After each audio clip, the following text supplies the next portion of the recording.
الله أكبر. ونشهد أن سيدنا ومولانا محمدا عبده ورسوله أرسله إلى الناس كافة بشيرا ونذيرا. أما بعد فإن خير الحديث كتاب الله وخير الهدي هدي محمد صلى الله عليه وسلم وشر الأمور محدثاتها وكل محدثة بدعة وكل بدعة ضلالة وكل ضلالة في النار. فأعوذ بالله السميع العليم من الشيطان الرجيم من همزه ونفخه ونفثه. بسم الله الرحمن الرحيم. وما أرسلنا من قبلك من رسول إلا نوحي إليه أنه لا إله إلا أنا فاعبدون. سبحانك لا علم لنا إلا ما علمتنا إنك أنت العليم الحكيم. رب اشرح لي صدري ويسر لي أمري واحلل عقدة من لساني يفقه قولي عزیز ساتھیوں، معزز حاضرین، کلمہ طیبہ یعنی کلمہ لا الہ الا اللہ، یہ کلمہ جو اس دنیا کے وجود کا سب سے بڑا سبب ہے. اللہ تبارک و تعالیٰ نے اس دنیا کو اسی کلمے کی حقیقت کو جاننے اور پہچاننے کے لیے اللہ تعالیٰ نے دنیا کو پیدا فرمایا. یہ کلمہ جس سے سچی اور ٹھوس بات کوئی اور نہیں ہو سکتی، یہ کلمہ جس سے مضبوط سہارا دنیا میں کوئی اور نہیں ہو سکتا، یہ کلمہ جس کلمے ہی کے لیے اللہ تبارک و تعالی نے علم جہاد کو بلند کرنے کا حکم دیا ہے، یہی وہ کلمہ ہے جو جن اور انس کی تخلیق کا مقصد ہے. یہی وہ کلمہ ہے جس کلمے کی وضاحت اور جس کلمے کی دعوت اور تبلیغ کے لیے اللہ تبارک و تعالی نے تمام انبیاء علیہ السلام کو اس دنیا میں بھیجا ہے. یہ وہ کلمہ ہے کہ اس کی اہمیت اور اس کے فضائل اگر لوگوں کے سامنے رکھے جائیں تو کم سے کم اس جیسا کم علم آدمی اس کلمے کی اہمیت اور فضائل کو نہیں بیان کر سکتا. اس کلمے کی فضیلت کے لیے یہی کیا کم ہے کہ نبی کریم صلی اللہ علیہ وسلم نے اپنی ایک حدیث میں بیان فرمایا جو سنن ترمذی میں حضرت عبداللہ ابن عمرو ابن عاص رضی اللہ تعالیٰ عنہ سے مروی ہے کہ اللہ تبارک و تعالیٰ قیامت کے دن تمام مخلوق کے سامنے اپنے ایک بندے کو بلائے گا اور فرشتوں کو حکم دے گا کہ اس کا نامہ اعمال اس کے سامنے پیش کرو. جب اس کے نامہ اعمال اس کے سامنے پیش کیے جائیں گے تو اس کے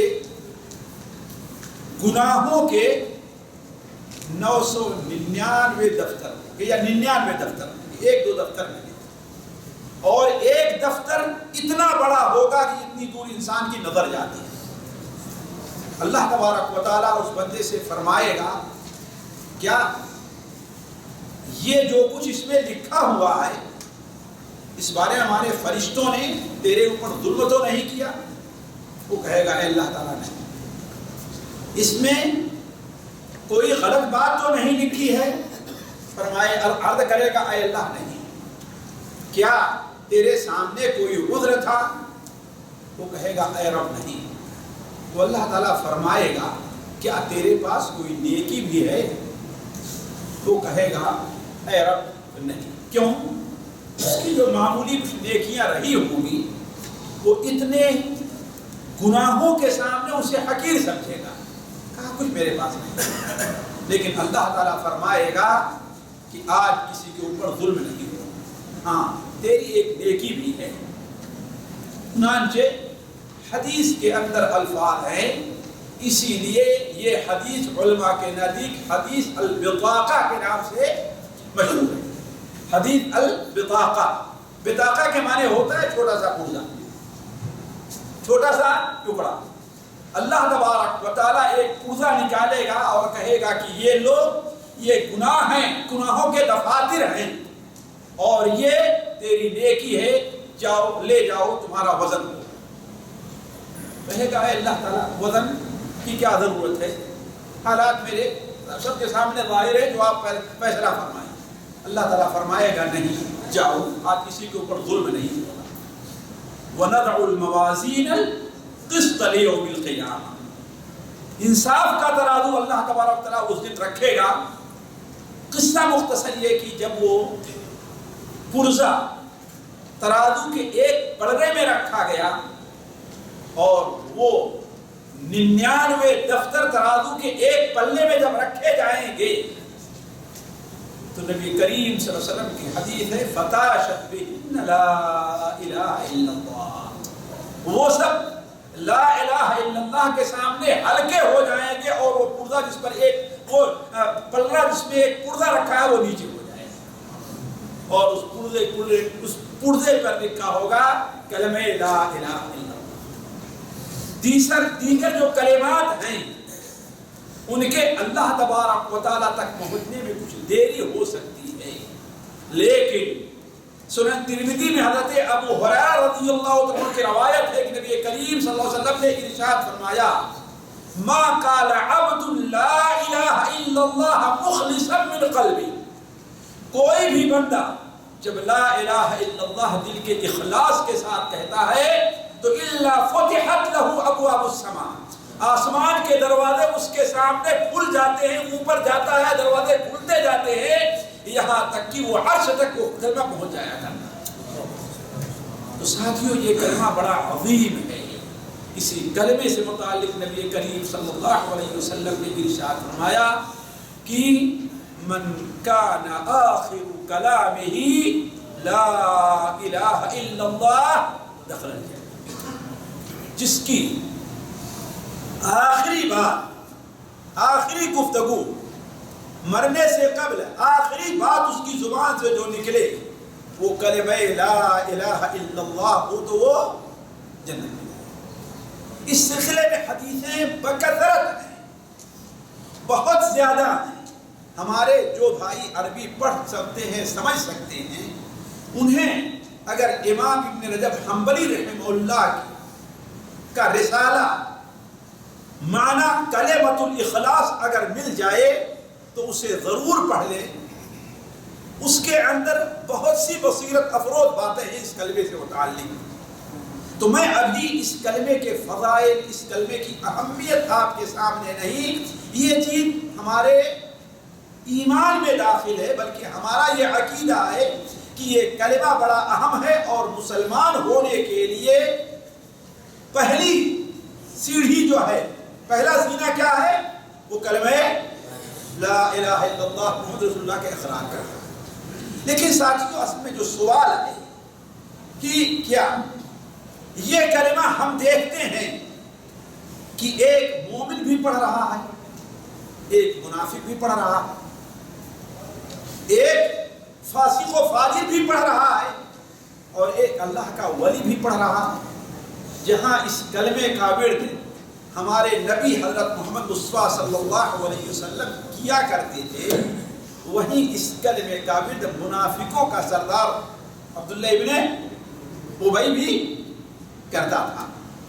آج اس کلمے کا ورد کرنے والے ہیں اور بہت زیادہ ہیں، لیکن سوال کیا ہے کہ کیا اس کلمے کے جو یہ فضائل ہیں کہ اس کا کہنے والا جنت سے روکا نہیں جائے گا، اس کے کہنے والے پر اللہ نے جہنم کو حرام کر دیا، اس کے کہنے والے کے لیے اللہ تعالیٰ جنت کے 8 دروازے کھول دیتا، اس کے کہنے والے کے ترازو میں رکھ دیا جائے تو سینکڑوں دفاتر ہلکے پڑ جائیں گے۔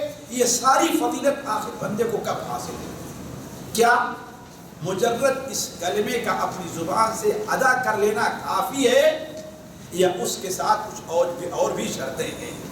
ہر انسان، ہر شخص یہ مانے گا کہ زبان سے ادا کر لینا کافی نہیں ہے، ورنہ اللہ تعالیٰ منافقوں سے متعلق یہ نہیں کہتا کہ ان المنافقین فی الدرک الاسفل من النار، منافق جہنم کے سب سے نچلے طبقے میں، یہ بھی نہیں کہ کافروں کے ساتھ۔ کہاں ہے وہ کافر جو اپنے کفر میں بہت ہی بڑے ہوں گے، بہت بڑے ہوں گے اور جہنم کے سب سے نچلے درجے میں ہوں گے، منافق اس میں ہوگا، حالانکہ وہ بھی اس کلمے کو پڑھ رہا ہے، اس کلمے کا اقرار کر رہا ہے۔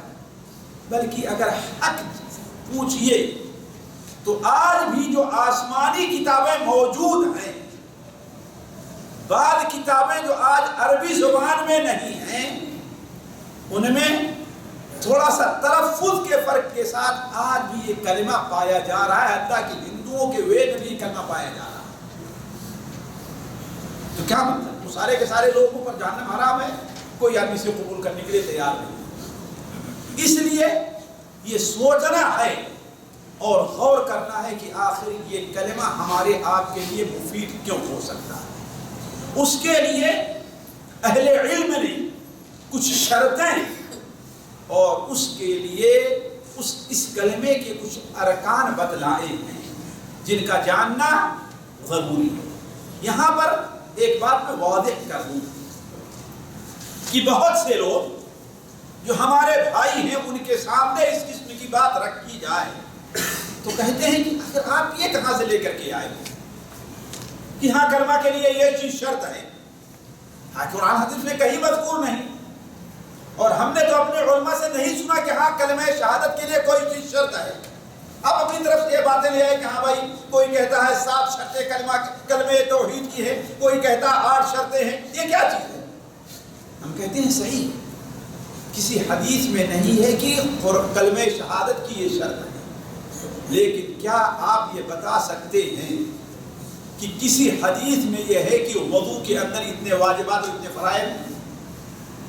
جی کہتے ہیں نا ہمارے یہاں حنفی کے وضو میں 4 فرض ہیں نا، تو کہاں سے کہا؟ کسی حدیث میں ہے اللہ کے رسول نے فرمایا ہو یا قرآن مجید میں کہیں ہے کہ وضو کے اندر اتنے فرض ہیں؟ نہیں، بات کہی نہیں۔ آپ کہتے ہیں وضو کے لیے یہ چیز شرط ہے، جسے پانی کا، طاہر پانی کا ہونا ہے نا، اسی طریقے سے وضو کے لیے ایک شرط ہے کہ انسان طاہر استنجا وغیرہ سے کیا ہے پاک صاف ہو، یہ ساری شرطیں بیان کرتے ہیں نا، لیکن کیا کہیں حدیث کے اندر ہے کہ وضو کے لیے یہ شرط ہے؟ نماز کے لیے کہتے ہیں قبلہ رخ ہونا شرط ہے، صدر کا ڈھکنا شرط ہے، آخر کہاں سے لیا آپ نے؟ وضو کا ہونا شرط ہے، یہ کہاں سے لیا؟ کہیں قرآن میں ہے کہ یہ شرط ہے اس کے لیے؟ نہیں، کہیں قرآن مجید میں نہیں، کہیں حدیث نہیں کہ اس کے لیے شرط ہے۔ علماء نے آخر یہ چیزیں کہاں سے لی ہیں؟ یہ چیز بطور لوگوں کو سمجھانے کے لیے علماء نے متعین کر لیا ہے، تاکہ یہ معلوم ہو جائے کہ ہاں بھائی، مثال کے طور پر یہ کہہ دیا کہ رکوع نماز کا رکن ہے، سجدہ نماز کا رکن ہے، اور سمیع اللہ لمن حمدہ کہنا یہ واجبات میں ہے کہ نہیں؟ اسی طریقے سے یہ چیز سنت ہے، ربنا ولک الحمد حمدا کثیرا، آگے کہنا کیا ہے؟ یہ چیز سنت ہے۔ یہ اس لیے نہیں کہ ہاں بھائی آپ جس کو چاہیں پڑھیں، جس کو چاہیں چھوڑیں، نہیں، یہ اس لیے ہے کہ ایک شخص نماز پڑھ رہا ہے، بھول کر کے اس نے سجدہ نہیں کیا، 2 سجدے میں سے ایک کر لیا، اب اسے کیا کرنا؟ تو اب یہ دیکھا جائے گا کہ ہاں بھائی یہ رکن ہے، واجب ہے، فرض ہے، شرط ہے، کیا ہے، اس کی بنیاد پر یہ حکم لگے گا۔ تو اسی طریقے سے کلمہ شہادت، کلمہ لا الہ الا اللہ طیبہ کے شرائط کا اس معنی میں کہیں ذکر نہیں، لیکن علماء نے یہ دیکھا کہ اللہ کے رسول یا اللہ تبارک و تعالی نے جہاں پر اس کی تاکید کی ہے، جہاں پر اس کے ساتھ مقید کیا ہے، جہاں پر اس کے مفید ہونے کے لیے اس چیز کو خاص کیا ہے، قید لگائی ہے، انہی چیزوں کو سامنے رکھ کر کے علماء نے کہا کلمہ طیبہ کی اتنی شرطیں ہیں۔ جیسے نماز کے لیے آپ سن کیا بیان فرمایا کہ جس کو حدث لاحق ہو اللہ تعالیٰ اس کی نماز اس وقت تک قبول نہیں کرے یہاں تک کہ وضو کر لے۔ تو اس بنیاد پر آپ نے کیا کہا وضو شرط ہے، وضو شرط ہے، حالانکہ اللہ کے رسول نے نہیں کہا کہ نماز کے لیے وضو شرط ہے۔ آپ نے کیا بیان فرمایا کہ اللہ تبارک و تعالی اس شخص کی نماز قبول نہیں فرماتا جسے حدث لاحق ہو یہاں تک کہ وہ وضو کر لے۔ یا آپ نے بیان فرمایا لا صلاۃ لمن لم یقرأ فاتحۃ الکتاب، جو شخص سورہ فاتحہ نہ پڑھے اس کی نماز نہیں ہوتی۔ تو علماء نے کہا کہ اس کا مطلب یہ ہے کہ سورہ فاتحہ کا پڑھنا یہ نماز کا ایک رکن ہے۔ انہی تاکیدات کی بنیاد پر اہل علم نے کلمہ لا الہ الا اللہ کے مفید ہونے کے لیے اللہ تبارک و تعالیٰ کے نزدیک وہ نجات کا سبب بننے کے لیے انہی آیات اور احادیث کو سامنے رکھ کر کے کچھ شرطیں لگائی۔ اور یہ شرط کوئی آج نئی نہیں ہے، آج یہ کوئی نئی چیز نہیں، یہ شرط قدیم زمانے سے علماء ان شرطوں کا ذکر کرتے رہے۔ ہم ایک دو مثال دوں بس، صرف اس لیے تاکہ ان لوگوں کو یہ اعتراض کا موقع نہ ملے کہ ہم یہ کہتے ہیں کلمہ کی یہ شرائط۔ مثال کے طور پر ایک بڑے مشہور تابعی ہیں حضرت حسن بصری رحمہ اللہ، جن کے بارے میں بعض علماء نے کہا کہ انبیاء کے قول اور کلام کے مشابہ اگر کسی کا کلام ہے تو کن کا کلام ہے؟ حضرت حسن بصری کا ہے۔ یعنی اتنا جامع، اتنا معنی خیر۔ وہ ایک بار ایک جنازے میں شریک ہوئے اور وہ جنازہ تھا عرب کے بڑے مشہور شاعر فرزدق کی بیوی کا۔ فرزدق عرب کا بڑا مشہور شاعر تھا، اس کی بیوی کا۔ جب وہ اپنی بیوی کے دفن سے فارغ ہوا تو حضرت حسن بصری نے فرزدق سے کہا کہ اس دن کے لیے تم نے کیا تیاری کی؟ ساتھیوں، اللہ کے رسول کے زمانے سے یہ طریقہ صرف کر رہا ہے، آج لوگوں نے اس کو چھوڑ دیا۔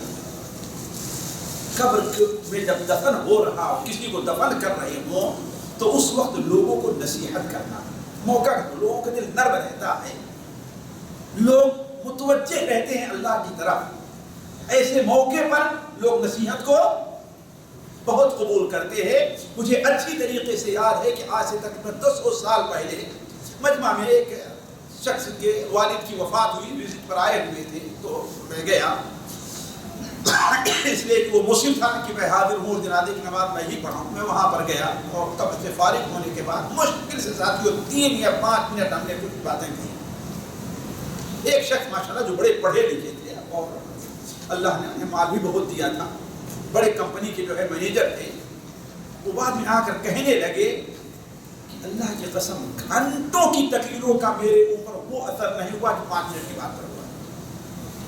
کیوں؟ وہاں پر جاتے ہوئے بہت سے لوگ دل کیا رہتا ہے؟ نرم ہے۔ قبر کو دیکھ کر کے، حالت کو دیکھ کر، خاص طور پر اس کا کوئی عزیز ہو اگر جا رہا ہے تو اس وقت کیا کیفیت ہوتی ہے؟ تو یہ اللہ کے رسول کی بھی سنت رہی ہے۔ ہمیں آپ کو چاہیے کہ عادت نہ بن جائے، لیکن بسا اوقات لوگوں کو ایسے وقت پر متنبہ کیا جائے کہ لوگوں اس دن کے لیے تیاری کرو۔ جیسے آپ صلی اللہ علیہ وسلم نے قبر جو نئے دفن ہوئے تھے، آپ وہاں پر حاضر ہوئے، آپ صلی اللہ علیہ وسلم رونے لگے۔ اس کے بعد اس وقت آپ نے کیا فرمایا؟ یا اخوانی لمثل هذا فاعدوا، اے میرے بھائیو اس دن کے لیے تیاری کرو۔ یہ آپ صلی اللہ علیہ وسلم بیان فرمایا۔ تو حضرت حسن بصری رحمہ اللہ نے فرزدق سے کہا کہ اس دن کے لیے تم نے کیا تیاری کی؟ یعنی جس طریقے سے تم آج اپنی بیوی کو دفن کر رہے ہو، ایک دن تمہیں بھی یہاں دفن ہونا ہے۔ اس نے کہا کہ آج 70 سال یا کتنے سال سے کلمہ لا الہ الا اللہ کا میں ورد کرتا ہوں، اس کو ہم نے اس کا اہتمام کیا ہے۔ حضرت حسن بصری نے کیا کہا؟ یہ تو بہت بہترین ہتھیار ہے اور بڑی بہترین تیاری ہے، لیکن یاد رکھو اس کلمے کے کچھ شروط اور شرائط بھی ہیں۔ کیا بیان فرمایا؟ یہ کوئی وہابی نہیں کہہ رہا، کون کہہ رہے ہیں؟ حضرت جن کا وہ روڈ پرد بھی کرتے ہیں، جن کے نام کا ہے کہ نہیں، سلسلہ ان کا جوڑتے ہیں کہ ہاں بھائی ہمارا تصوف کا ایک سلسلہ وہاں سے چلا آ رہا ہے۔ تو حضرت حسن بصری نے کیا فرمایا کہ اس کلمے کے کچھ شرائط بھی ہیں، لہذا یاد رکھو کہ کسی پاک باز عورت کے اوپر تہمت نہ لگانا۔ اس لیے کہ شاعروں کا اپنا رہتا ہے نا، کسی غزل کہنا اور کسی عورت طرف اشارہ اور باتیں رہتی ہے نا، تو کیا کہا؟ کسی پاک باز، اس کا مطلب کیا ہوا؟ اس کلمے کے مفید ہونے کے لیے ضروری ہے کہ انسان گناہ کبیرہ سے ہے، بات صحیح نہیں صحیح؟ اسی طریقے سے مشکاتی میں بڑی مشہور وہ حدیث ہے، وہ ابن منبہ، یہ بھی بہت بڑے تابعی ہیں اور ادھر اسلام کے عالم تھے اور اس طرف انہیں اہل کتاب کے بارے میں بڑا علم حاصل، بہت بڑا علم ان کے پاس تھا۔ ان سے کسی نے کہا کہ لا الہ الا اللہ جنت کی کنجی نہیں ہے؟ کہا کہ ہے، لا الہ الا اللہ جنت کی کنجی ہے، لیکن یاد رکھو ہر کنجی کے دندانے بھی ہوا کرتے ہیں۔ اگر ایسی چابی لے کر کے آئے جس میں دندانے ہیں تو تالا کھلے گا، ورنہ تالا اشارہ کس بات طرف تھا؟ یہ کلمہ بڑا مفید ہے، لیکن اس کے ساتھ ساتھ کچھ فرائض، کچھ واجبات وہ ہیں، ان کا بھی اہتمام کرنا ہے۔ تو عرض کرنے کا مقصد یہ ہے کہ ہم جو ان شرائط کا ذکر کرتے ہیں اس کا یہ معنی نہیں کہ ہم کوئی نئی بات ذکر کر رہے ہیں، یہ بڑی پرانی ہی چیز ہے، البتہ یہ ہے کہ اسے ہم لوگوں کی آسانی کے لیے، ہمارے علماء نے لوگوں کی آسانی کے لیے اسے ایک کیا ہے سمجھئے کہ مرتب ترتیب دے دی ہے، ایک تنظیمی شکل دے دی ہے۔ جس طریقے سے نماز کے بارے میں فرائض کو بتا دیا، شرائط کو، ارکان کو یہ رکھ دیا تاکہ لوگوں کے لیے نماز کے سمجھنے اور مسائل کو جاننے میں آسانی ہو، ایسے اس کلمے کے لیے بھی۔ ایک بات اور یہاں پر واضح کر، یہ کوئی ضروری نہیں ہے کہ کوئی شخص ان تمام شرائط کو زبانی یاد بھی کر رکھا ہو، لیکن جیسے یہ کوئی ضروری نہیں ہے کہ ہر آدمی جانتا ہو کہ نماز کے اندر فرائض کتنے ہیں اور ارکان کتنے ہیں، ہے نا؟ اصل یہ ہے کہ نماز کا جو ایک طریقہ ہے اسی طریقے سے نماز کو پڑھے، رکوع کرے، سجدہ کرے، قرات کرے، قیام کرے، تشہد، یہ ساری چیزیں ہوں۔ اگرچہ یہ نہیں جانتا ہے کہ ہاں بھائی رکوع نماز کا رکن ہے، لیکن یہ ہے کہ نماز وہ پڑھتا ہے تو ایسی ہی نماز پڑھتا ہے تو وہ نماز اس کے لیے مفید ہوگی، چاہے یہ جانے یا نہ جانے کہ ہاں نماز کا رکن کیا ہے، سجدہ نماز کا رکن ہے، رکوع نماز کا رکن ہے، اصل کیا ہے اس کا ادا کرنا۔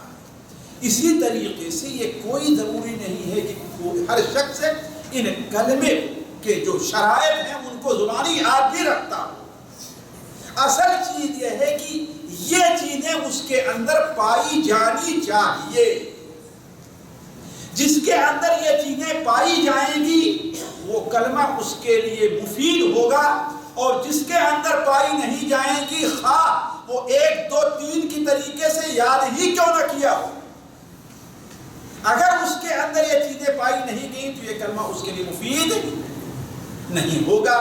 یہ باتیں سمجھنے کے بعد اب آتے ہیں کہ اہل علم نے، علماء نے قرآن اور حدیث پر نظر رکھ کر کے اس کلمے کے مفید یا باعث نجات بننے کے لیے کیا کیا شرطیں رکھی ہیں۔ تو مشہور یہ ہے کہ وہ کل شرطیں 7 ہیں جو آپ کے پاس جو ورقہ ہے اس میں بھی لکھی ہوئی ہیں، اور جو کتاب آپ کے پاس ہے اس کے اندر بھی موجود ہے۔ اسے یہاں سے جانے کے بعد خصوصاً کتاب کو توجہ سے پڑھیے گا، لیکن ابھی آپ ہماری طرف متوجہ رہیں۔ پہلی چیز یہ ہے اس کلمے کے مفید ہونے کے لیے پہلی شرط یہ ہے کہ علم ہونا چاہیے. کیا ہونا چاہیے؟ یعنی اس کلمے کا انسان کو علم ہو. کیا معنی ہے علم؟ جانتے ہیں علم کے معنی ہم اور آپ جانتے ہیں کہ علم کس کو کہتے ہیں. کسی چیز کی حقیقی معرفت ہو جائے یہی چیز علم ہے. غلط معرفت رہے تو اسے علم نہیں کہیں گے. مثال کے طور پر ایک شخص ہے، وہ عالم بھی ہے، وہ قاری بھی ہے، وہ مفتی بھی ہے، تو اس کے بارے میں حقیقی علم یہ ہونا چاہیے کہ ہاں بھائی ہمیں یہ کیا ہے، اس کے اندر یہ صلاحیت ہے. اور اگر ہم جانتے ہیں بھائی ایک مولوی صاحب ہے جی، اس کا ہمیں ان کے بارے میں حقیقی علم ہے، ہم کہیں کہ تمہیں ہمارے بارے میں کچھ معلوم نہیں ہے. بھائی ایک شخص کے بارے میں ہم یہ جانیں یہ ہمارے کیا ہیں، متعلقین میں ہیں، لیکن وہ دوسری طرف سے ہمارے چچا ہوں تو ان کے بارے میں ہمیں کوئی علم ہوا؟ کیوں؟ اس لیے کہ جو حقوق ہونے کی چچا کے جب تک ہم جانے نہیں ادا نہیں ہو پائے. تو کسی چیز کے بارے میں حقیقی معرفت حاصل کرنے کا نام علم ہے. تو کلمہ لا الہ الا اللہ کی حقیقی معرفت انسان کو اگر حاصل ہو جائے تو یہی چیز کیا ہے، علم ہے. حقیقی معرفت سے مراد کیا ہے کہ اولاً اس کلمے کا معنی کیا ہے یہ چیز، اور دوسری چیز اس کلمے کا تقاضا کیا ہے. اس کلمے کا معنی کیا ہے اور اس کلمے کا تقاضا کیا ہے. یہ چیز دو چیزوں کا اگر ہمیں علم ہو جائے تو یہی چیز کیا ہے، کلمہ لا الہ الا اللہ کا علم. کلمہ لا الہ الا اللہ کا علم. لا الہ الا اللہ، اسی لیے علماء کہتے ہیں اس کلمے کے دو رکن ہیں، لا الہ، لا الہ، اور دوسرا رکن کیا ہے، الا اللہ. لا الہ کوئی معبود نہیں. یہاں کلمے برحق یا حقیقی ملاتے ہیں اس لیے کہ کوئی معبود نہیں. یہ بات صحیح نہیں ہوگی کہ ہم دنیا میں دیکھتے ہیں بہت سے معبود پڑے ہوئے ہیں، بہت لوگوں کی عبادت کی جا رہی ہے. کوئی پتھر کو پوج رہا ہے نا، یہاں تک کہ صورتحال یہ ہے کوئی شرمگاہ کو ہی پوج رہا ہے کہ نہیں، وہ بھی تو معبود بنا ہے. کوئی بندر، کوئی سانپ کو پوج رہا ہے، کوئی بندر کو پوج رہا ہے. کسی کچھ نہیں ملا تو کسی دریا ہی کے پانی کو پوج رہا ہے، کسی کچھ نہیں ملا کسی پتھر کو پوج رہا ہے. تو معبود تو بہت ہے. اسی لیے اہل علم کہتے ہیں کہ کہا جائے کوئی حقیقی معبود نہیں. کیوں؟ اس لیے کہ اللہ تعالیٰ فرماتا ہے ذالک بأن اللہ هو الحق وأن ما يدعون من دونه هو الباطل. یہ اس لیے کہ حقیقی الہ کون ہے؟ اللہ تعالیٰ. تو لا الہ کوئی حقیقی معبود نہیں. اور معبود کا ماننا بھی جانا ضروری ہے. معبود کا معنی بھی جاننا کہ معبود کس کو کہتے ہیں. معبود کس کو کہتے ہیں؟ جس کی عبادت کی جائے، جس کی عبادت کی جائے. اور عبادت کس کو کہتے ہیں؟ عبادت کس کو کہتے ہیں یہ بھی جاننا ضروری ہے، ورنہ اس کلمے کا علم ہمیں نہیں ہوگا. آج یہی مصیبت ہے ساتھیوں. ایک شخص ہے اللہ کی قسم بڑا مخلص ہے اور بڑے اخلاص سے لا الہ الا اللہ پڑھتا ہے، لیکن قبروں کو سجدہ نہیں کرتا. قبروں کو سجدہ نہیں کرتا. ایک شخص ہے اگر اسے یہ کہیے کہ تم لا الہ الا اللہ کا انکار کر دو تو اللہ کی قسم اس کی گردن مار دو، لیکن انکار کرنے کے لیے تیار نہیں ہوگا. ہے کہ نہیں؟ انکار کرنے کے لیے تیار نہیں ہوگا. لیکن دوسری طرف برا نہ مانیں گے، جو طاغوتی نظام چل رہا ہے اس میں وکیل اور قاضی بھی ہے. اس میں وکیل بھی ہے اور قاضی بھی ہے. تو اصل چیز یہ ہے کہ جاننا کہ علم لا الہ الا اللہ، کوئی معبود نہیں، کوئی حقیقی معبود نہیں. عبادت کا ماننا بھی ضروری ہے، الا اللہ، سوا اللہ. تو یہ چیز جاننی ضروری ہے کہ عبادت کیا ہے، معبود کس کو کہتے ہیں، اور لا الہ الا اللہ پڑھ لینے کا تقاضا کیا ہے؟ ہم نے پڑھ لیا لا الہ الا اللہ، عبادت کے لائق کوئی نہیں ہے، اور ہم اللہ تبارک تعالیٰ کوئی عبادت کرتے ہی نہیں. ہم اپنے دل کی عبادت کر رہے ہیں. ہمارا دل نہیں کہتا نماز پڑھنے کا، نماز نہیں پڑھ رہے ہیں. ہمارا دل نہیں کہتا ہے مسجد جانے کا، ہم اپنے گھر ہی میں نماز پڑھ لے رہے ہیں. ہمارا دل نہیں کہتا ہے کسی دینی مجلس میں حاضر ہونے کا، اگر کہ ہمیں کوئی علم نہیں ہے اور ہم حاضر نہیں ہو رہے ہیں. جس کا مطلب کیا ہے؟ ہم نے کس کو معبود بنا لیا؟ اپنے نفس کو. اس لیے یہ ضروری ہے لا الہ الا اللہ، اس کلمے کو معنی کو سمجھنا. اور دلیل کیا ہے؟ قرآن مجید میں ایک جگہ نہیں، دو جگہ نہیں، متعدد جگہ اللہ تبارک و تعالیٰ نے اس کلمے کے شرائط کا ذکر کیا ہے. چنانچہ اللہ تعالیٰ فرماتا ہے فَعْلَمْ أَنَّهُ لَا إِلَهَ إِلَّا اللَّهِ، جان لو اس بات، علم ہو جانا چاہیے تم کو کہ اللہ کے علاوہ کوئی عبادت کے لائق نہیں. إِلَّا مَنْ شَهِدَ بِالْحَقِّ وَهُمْ يَعْلَمُونَ، مگر وَلَا تَنْفَعُ الشَّفَاعَةُ عِنْدَهُ، اس کے پاس کسی بھی قسم کی سفارش قبول نہیں کی جائے گی. إِلَّا مَنْ، اس کے بارے میں، اس کے بارے میں، کس کے بارے میں؟ من شہید بالحق، جو حق کی گواہی دے. حق سے مراد علماء تفسیر کیا کہتے ہیں؟ کیا ہے یہاں پر؟ لا الہ الا اللہ. تفسیر بغوی وغیرہ میں، تفسیر ابن کثیر دیکھ لیجیے، حق سے مراد کیا ہے؟ الا من شہید بالحق، یعنی جو لا الہ الا اللہ کی گواہی دے وہم یعلمون، اور وہ اس گواہی کے معنی کو جان بھی رہے ہیں. اس لا الہ الا اللہ کے معنی کو جان بھی رہے ہیں. اسی لیے وہ حدیث جو صحیح مسلم میں حضرت عثمان بن عفان رضی اللہ تعالیٰ عنہ سے مروی ہے، نبی کریم صلی اللہ علیہ وسلم نے ارشاد فرمایا من مات وهو يعلم لا الہ الا اللہ، جس کا انتقال اس حال میں ہو کہ وہ لا الہ الا اللہ کو جانتا ہے، وہ جنت میں جائے گا.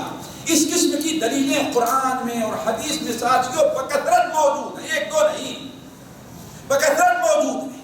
تو پہلی چیز یہ کلمہ ہمارے لیے مفید کب ہوگا ساتھیوں؟ کہ ہم جانیں کہ لا الہ الا اللہ کا معنی کیا ہے اور یہ کیا چیز ہے، اس کی اہمیت کو جانیں. کم سے کم اتنا جاننا تو ضروری ہے کہ اس کلمے کا معنی کیا ہے، اس کا تقاضا کیا ہے، اتنا جاننا ضروری ہے. عبادت کیا ہے؟ اسی لیے بہت سے لوگ آج اس کلمے کے معنی کو نہیں جانتے ہیں، اور اللہ کی قسم شرک کے اندر بلکہ شرک اکبر میں مبتلا ہے. وہ شرک جو شاید مکہ کے مشرکین بھی نہ کرتے آج وہ کر رہے ہیں. مثال کے طور پر مکہ کے مشرکین جب سخت مشکل اور سخت پریشانی میں پڑتے تھے تو تمام معبودوں کو چھوڑ کر کس کو پکارتے تھے؟ اللہ. اور آج جتنی بڑی مشکل آتی ہے اتنا ہی مزارات کا چکر لگنا شروع ہو جاتا ہے. تو کہنے کا مطلب یہ ہے کہ سب سے اہم چیز کیا ہے؟ اس کلمے کے معنی کو جاننا ہے. دوسری شرط یہ ہے اس کلمے کے معنی کو دیکھیے، علم سے آگے انسان کے دل میں ایک چیز ہوتی ہے. مثال کے طور پر ایک شخص آ جائے، آپ کو یہ بتلائے کہ ہاں بریدہ اور عنیزہ روڈ پر آج ایک بڑا خطرناک ایکسیڈنٹ ہو گیا ہے. آپ کے نزدیک کوئی انسان سچا ہے تو آپ کو اس کا علم ہو گیا کہ نہیں؟ علم ہو گیا. لیکن اگر ادھر سے کوئی دوسرا آدمی آئے اور کہے کہ میں بھی تو ابھی یہاں سے آ رہا ہوں لیکن کوئی وہاں پر ایکسیڈنٹ نہیں ہے، تب کیا ہوا؟ آپ کا وہ علم شک میں بدل گیا نا. پتہ نہیں ہمارے بھائی سے بھول تو نہیں ہوئی ہے، ہمارے بھائی سے غلطی تو نہیں ہوئی ہے، بھیا یہ شخص تو نہیں جھوٹ بول رہا ہے. تردد ہوگا کہ نہیں تردد؟ تو علم ہے لیکن یقین نہیں. علم ہے لیکن، اسی لیے اہل علم کہتے ہیں علم کے ساتھ ساتھ اس کلمے کے معنی اور اس کے مقتضا کے علم کے ساتھ ساتھ دوسری شرط یہ ہے کہ اسے کیا ہونا چاہیے؟ یقین بھی ہونا چاہیے. لاکھ لوگ کہیں، لاکھ لوگ شبہات پیش کریں، لیکن اللہ تبارک و تعالیٰ کی وحدانیت اور اللہ تبارک و تعالیٰ کی عبادت، اور عبادت کا طریقہ سب سے بہتر کیا ہے ساتھیوں؟ اسلام۔ ان الدین عند اللہ اسلام، اس کے بارے میں انسان کو کوئی شبہ نہیں ہونا چاہیے۔ لاکھ شبہات پیش کریں، مثال کے طور پر لا الہ الا اللہ، اس کے جاننے میں ایک چیز یہ بھی داخل ہے کہ یہ کلمہ جس دین کا ایک بڑا اہم جز ہے، وہ کیا ہے؟ وہ اسلام ہے نا۔ اسلام کے اندر حلال بھی ہے اور حرام چیز بھی ہے۔ ایک چیز کو اگر اللہ تعالیٰ نے حرام کیا ہے، آپ جانتے ہیں کہ وہ حرام ہے، مثال طور سود ہے، حرام ہے نا، لیکن بیان کرنے والے آئیں کہ نہیں یہ وہ سود نہیں جسے حرام کہا ہے، دیکھو اس میں کتنا فائدہ ہے، یہ فائدہ ہوتا ہے، فلاں نے اتنی ترقی کر لی، اتنے سے شروع کیا آج اس کا اتنا بینک بیلنس ہو گیا۔ اب آپ کے دل میں شبہ ہو جائے کہ ہاں بھائی سود حرام ہے کہ حرام نہیں، کہیں وہ دوسرا سود تو نہیں جو ہمارے علماء نے ہمارے علماء سمجھ نہیں سکے ہیں، جیسے کہ آج کل کہا جاتا ہے بہت سے لوگ مبتلا ہو جاتے ہیں، تو شبہ ہوا کہ نہیں شبہ ہوا؟ یہ کلمہ لا الہ الا اللہ کے لاکھ کہیں کہ ہاں بھائی اس میں فائدہ ہے، ہم یہ کہیں گے اگرچہ اس میں فائدہ ہے لیکن وہ شریعت میں کیا ہے؟ وہ ناجائز اور حرام۔ جیسے صحابہ اکرام کی یہی خوبی تھی، ذرا غور کریں، اس یقین کو دیکھیں۔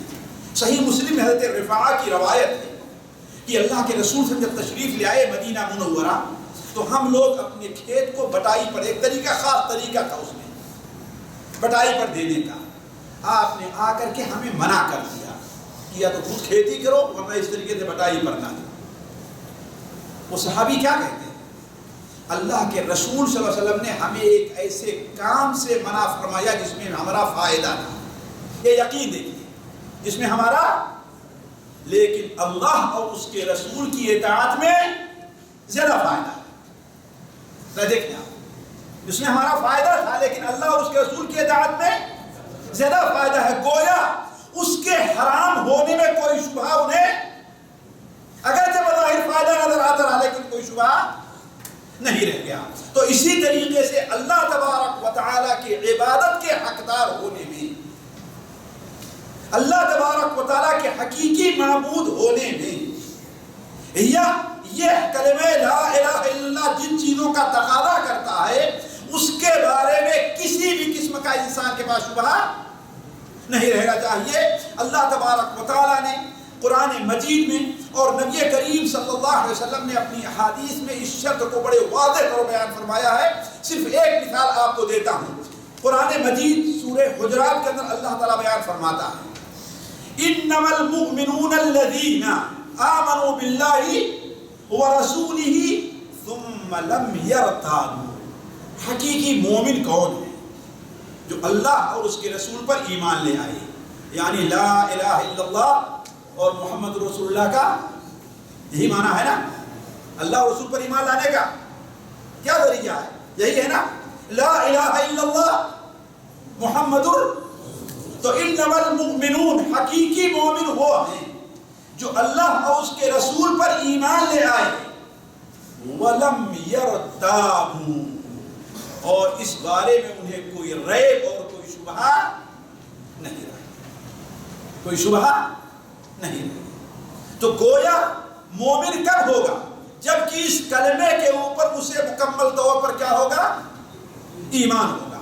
اسی طریقے سے قرآن مجید کے اندر بالکل شروع کے اندر اللہ کیا فرماتا ہے؟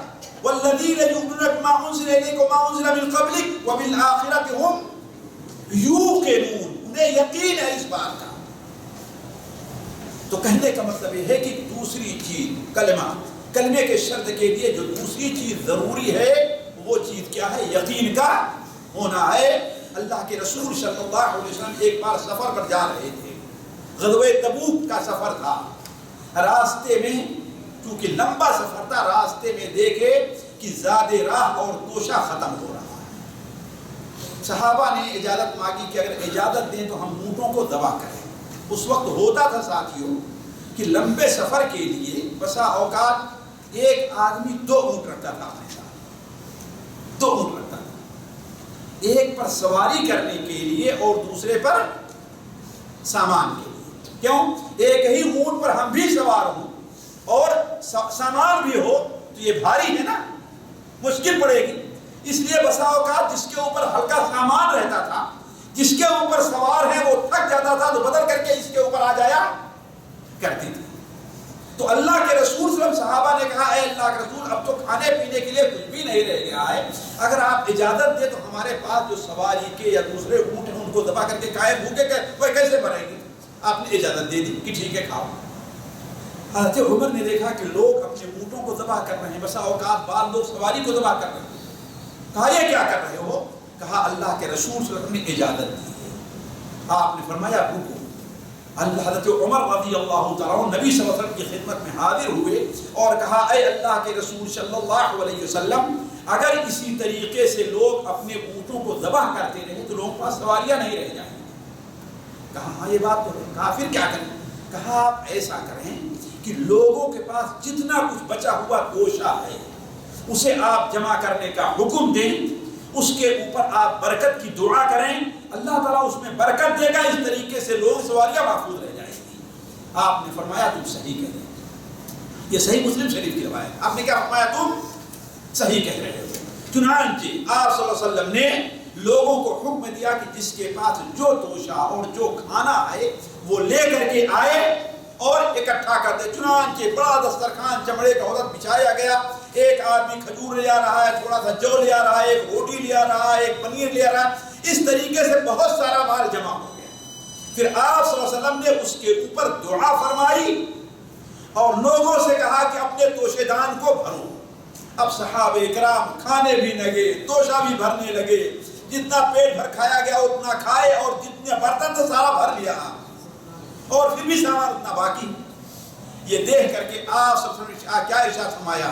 اشہد ان لا الہ الا اللہ وانی رسول اللہ، اشہد ان لا الہ الا اللہ وانی رسول اللہ، لا یلقى اللہ بہما عبد غیر شاک فیہما الا دخل الجنہ۔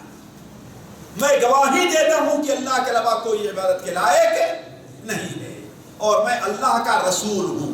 ان دونوں کلمے کو لے کر کے جو شخص بھی اللہ تعالیٰ سے اس حال میں ملے کہ غیر و شاک فیہما، اس کو اس بارے میں کوئی شبہ نہ ہو تو وہ جنت میں جائے گا، وہ جنت سے ہو کر نہیں جائے گا۔ تو آپ نے جنت میں جانے کے لیے کیا شرط لگائی؟ غیر و شاک فیہما، یعنی ان دونوں کلمہ لا الہ الا اللہ محمد رسول اللہ کے بارے میں اسے کوئی شک نہیں ہونا چاہیے۔ اسی لیے علماء نے کہا کہ اس کلمے کے مفید ہونے کے لیے صرف علم کافی نہیں ہے، صرف علم کافی نہیں ہے بلکہ علم کے ساتھ کیا ہونا چاہیے؟ یقین بھی ہونا چاہیے۔